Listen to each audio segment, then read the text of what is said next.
Hi guys, now in this video we're going to try and find out exactly how much it costs to run an electric car. I have done nearly 47,000 miles over the last just over 3 years. I'll be covering things like fuel, maintenance, tyres, brakes, that sort of thing, as well as insurance. So, how much do you think an electric car actually costs to run in the real world?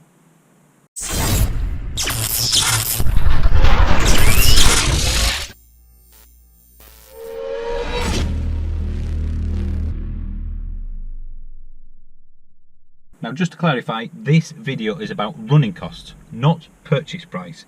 I will always get comments from people saying that electric cars are super expensive, so it doesn't matter how much they cost to run.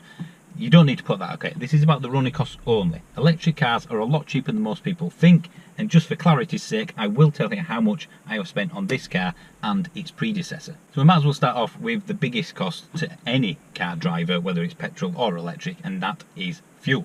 To do that, I'm going to have to go in the garage to look at the home charge meter to see how much it's actually used, and then I'll go upstairs so we can crunch some numbers. Now just up there,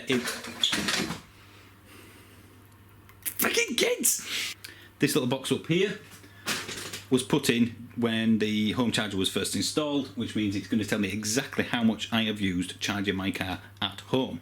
I will of course add rapid charging and external costs later on, but according to this I have used 12,217 kilowatt hours of energy charging my car for the past, just over 3 and a bit years and 47,000 miles. There we go, 12,217.2. Right, well I finally got my daughter down so I can do some calculations. As we just saw, I've used 12,217 kilowatt hours of energy, but there is external rapid charging cost to add to all this, of course. That I am putting at £100 per year, so £300 over the 3 years I've owned the EV. In reality, it's about £30 a year I spend in external charging costs, because most of them are on free vend, but I'm going to assign a much larger comparison cost just to make it a little bit fairer. Now, to figure out how much it's actually cost me, because I'm on specific tariffs, I'm going to give you two prices. One for the average UK pence per kilowatt hour, and one for how much it's actually cost me, because I've been on 2 different tariffs over the last 3 years. Okay, so 12,270 kilowatt hours on the tariffs I've used, including the £300 for the external rapid charging costs, has cost me £1,236.56, and that is over 47,000 miles. £1,236 over 47,000 miles in fuel costs. That's ridiculous. Now, what would that 47,000 miles have cost you if you were just on a standard tariff and you were a moron and never changed your electricity or gas tariffs? It would come out, including the external charges, at £2,055 for the whole 47,000 miles. Just look at the difference. There's a near £800 difference over the last 3 years for me, and that's just by changing the tariff I'm on. So this just highlights why it's worth not being on British Gas and just leaving it to run on. Shop around. Right, so what would that have cost in fuel on a normal car? The average UK petrol price is apparently £1.29.7. I'm going to assume an average of 50 miles per gallon, which, remember, this is over the whole 47,000 miles, or the entire life of the car. Not what it can do on a long run, not what it can do when you go down south and back or whatever, what it does over the entire life of the car, when you go into the shops and back, when you're sat in your drive idling, the whole thing. 50 miles per gallon, £1.29.7. Holy crap. So over 47,000 miles, it would cost you £5,542 in petrol. 5.5 grand. So what's cost me £1,236 would cost petrol guy 5.5 grand, just over 5.5 grand. Even at standard UK electric prices, you're looking at just over 2 grand versus just over 5.5 grand. That's a huge saving. Holy crap. So what's that if we average that per 10,000 miles? Right, so if I use my figures, I am saving £917 per 10,000 miles by having the EV instead of a petrol car. If you use the average prices again of electricity, then you would save £742 for every 10,000 miles you do in the electric car versus the petrol car.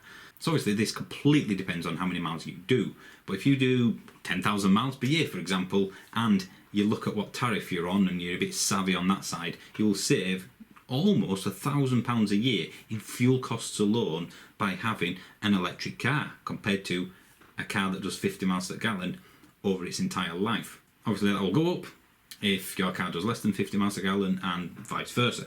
Right, now let's get on to maintenance. Now obviously I have a Nissan Leaf, so I'm going to use Nissan as a comparison, but this is pretty much the same sort of thing you get with any manufacturer. Electric cars are cheaper to service. Now Nissan have basically one price for petrol, one price for diesel, one price for electric cars for their minor and major services. Right, for a minor service you're looking at £200 for petrol, £220 for diesel and £150 for an EV. For a major service, because it alternates between minor and major with Nissan, it's £269 for petrol, £320 for diesels and £200 for electric cars.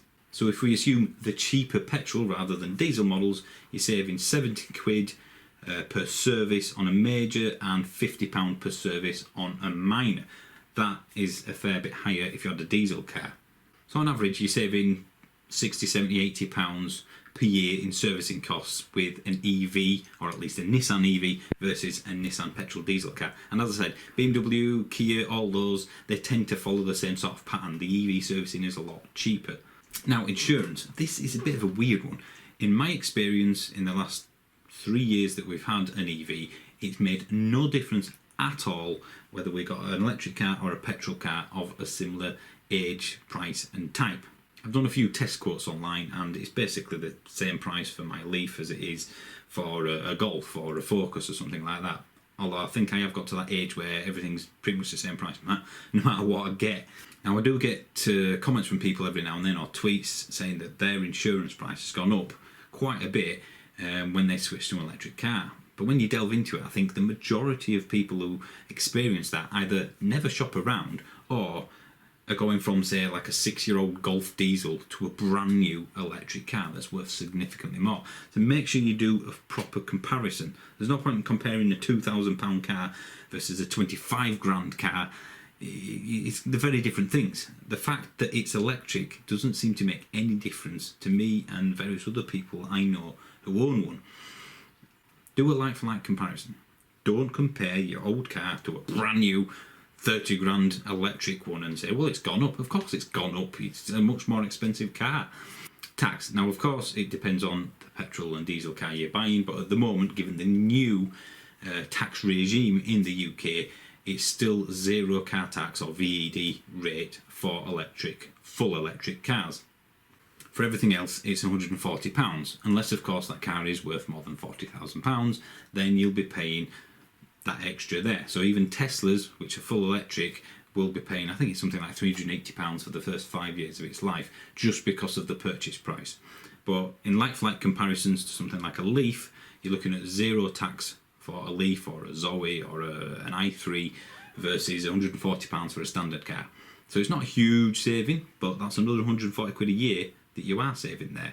Add that on to the £70, £80 servicing costs and the £700, £800, £900, depending on how many miles you do. You're looking at anywhere from £800 to £1,500, giving you mileage variations per year. I guess it's also worth mentioning the longer term stuff like cam belts. I know not every car has one, but I've had cars in the past where I've had to spend £450 to £600 on, usually when it gets to 4 years old, on a cam belt change. None of that with an EV. So I'm not going to include that in these figures, but ultimately that's yet another savings, a big one in that case, that you have with an electric car. Earlier on I said I was going to tell you how much I've paid for the two Leafs I've had.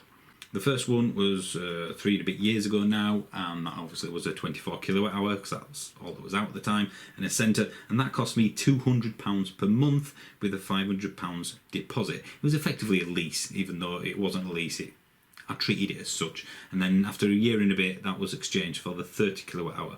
That was all your battery, lease, that was everything. The whole cost of the car was basically £2,400 for the year, plus the £500 of course for the deposit. So nearly £3 grand it cost me for just over a year's EV motoring, and I saved about, well, according to them figures, nearly £1,800 in running costs and fuel and all that.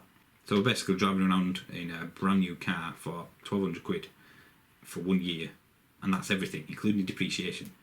Now the 30 kilowatt hour Leaf, which we have literally just paid off the PCP balloon payment for, so it's our car.